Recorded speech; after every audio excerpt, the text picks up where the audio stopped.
Now to an NBC 10 I-Team exclusive. Elevators, they're used by thousands of Rhode Islanders each and every year, but how safe are they? We took a look into how local elevators are inspected in the Ocean State and found some startling new information on who is inspecting them. The I-Team uncovered that elevators in Rhode Island are being inspected by the employees of the companies that actually service them.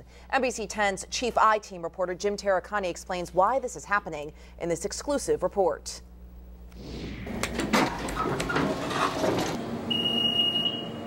There are over 2,800 elevators in Rhode Island. State law mandates that all elevators be inspected once a year. The problem is there's only one qualified elevator inspector in the state. So the state allows the mechanics who work for the elevator companies to inspect their own work.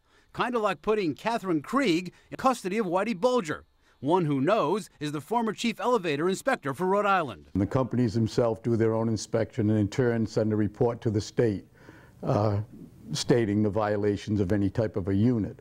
It's basically what I consider the fox watching the hen house. William Muggle is the president of Best Elevator Safety Testing Company. He also used to work for a large elevator service company. He says some of the company mechanics virtually inspecting their own work are not necessarily qualified, as he found out when he was being trained to inspect elevators. I would question the mechanics that were training me as an apprentice.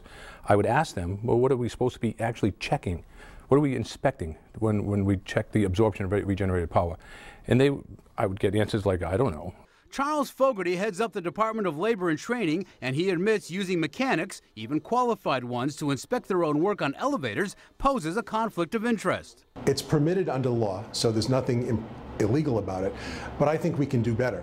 Fogarty claims that because the state can't afford to hire its own inspectors, relying on the company's mechanics was better than no inspection at all. But he says he hopes to eliminate the current practice. We're looking in the short term what we can do.